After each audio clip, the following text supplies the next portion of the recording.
திருருட்பா 6ஆம் திருமுறை 2 முதல் 1 வரை. சுத்த சன்மார்க்க வேண்டுகோள்.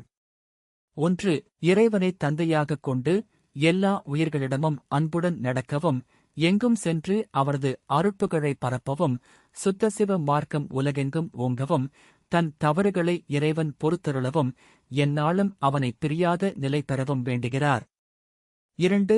இறைவனின் திருவடியை எந்நாளும் அனுபவித்து, பொய்யற்ற உண்மைகளை பேசுவது போலவே வாழவும், அருட்சோதி தன் கைகளில் விளங்கவும், இறந்த உயிர்களை மீட்டெழுப்பும் சக்தி பெறவும், எந்த உயிரும் அழியாதபடி காக்கவும், இறைவனைப் பிரியாத நிலை பெறவும் வேண்டுகிறார்.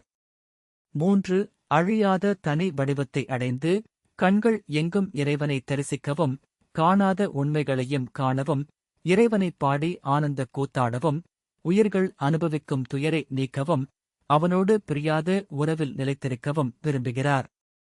4. அருட்பெருஞ்சோதியைப் பெற்று உள்ளம் மகிழவும், இறந்தவர்களை மீட்டெழுப்பி அவர்களை திருச்சபையின் அடிமைகளாக்கவும், உயர்வு தாழ்வு இன்றி எல்லோரும் ஒருமையாய் வாழவும், தானும் இறைவனும் அழியாத ஒரே வடிவில் ஒன்றாக இணைந்து இருக்கவும் வேண்டுகிறார். 5. அருட்சோதி அனுபவத்தால் அகமகிழ்ந்து, உலகம் முழுவதும் ஒழுக்கம் நிலை பெறவும், மரணமடைந்தவர்களை மீண்டும் வாழ்விற்கு வரவழைக்கவும், கொலை மற்றும் புலை நெறிகள் முற்றிலும் நீங்கவும், எல்லா உயிர்களும் அருள் நெறியில் வாழவும், இறைவனுடன் என்றும் ஒன்றாய் இருக்கவும் வேண்டுகிறார். 6. அண்டமும் பிண்டமும் ஒன்றே என உணர்ந்து, தேவர்கள் உட்பட எல்லா உயிர்களும் சுத்த சிவ சன்மார்க்கம் அடையவும், படைத்தல் முதலான ஐந்தொழில்களையும் ஞானத்துடன் தானே நிகழ்த்தும் நிலை பெறவும், இறைவனோடு அழியாத வடிவில் ஒன்றாய் நிலைக்கவும் வேண்டுகிறார். 7. ஆணவம் முதலான அனைத்தையும் முற்றிலும் அறுத்து, எல்லா தத்துவங்களும் தன் வசமாக இயங்க, எந்தத் தீமையும் இல்லாத நிலை பெற, வேண்டுதல் கூட தேவையில்லாத ஏகசிவபோக அனுபவத்தை அடைந்து, இறைவனோடு கலந்து ஓங்கும் நிலையை கோருகிறார். 8.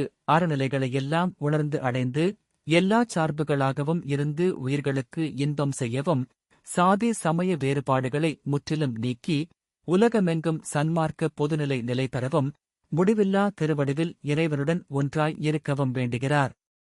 9. உலகில் ஐந்தொழில்களையும் அருளுடன் நிகழ்த்தி, கரணங்களை அடக்கி, சித்தாந்தமும் வேதாந்தமும் ஒன்றாக விளங்க, எண்ணங்கள் எல்லாம் அருளாக மாற, எல்லாம் செய்யவல்ல சித்திகளைப் பெற்று, இறைவன் தன்னோடு கலந்து இருந்து, அவனைப் பாடி ஆடும் நிலை வேண்டுகிறார்.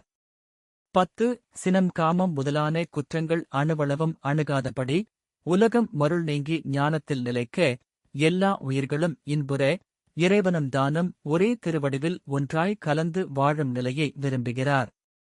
11. திருவடியை பாடி வாழ்ந்து, மரணம் முதலான தடைகள் அணுகாமல், எல்லாம் செய்யவல்ல திறன் பெற்று, அனைத்து உயிர்களும் சன்மார்க்கத்தை காதலித்து திருப்புதுவை மகிழ்ந்து போற்ற, தானும் இறைவனும் ஒரே தூய வடிவில் கலந்து பிரகாசிக்கும் நிலையையே இறுதியாக வேண்டுகிறார்.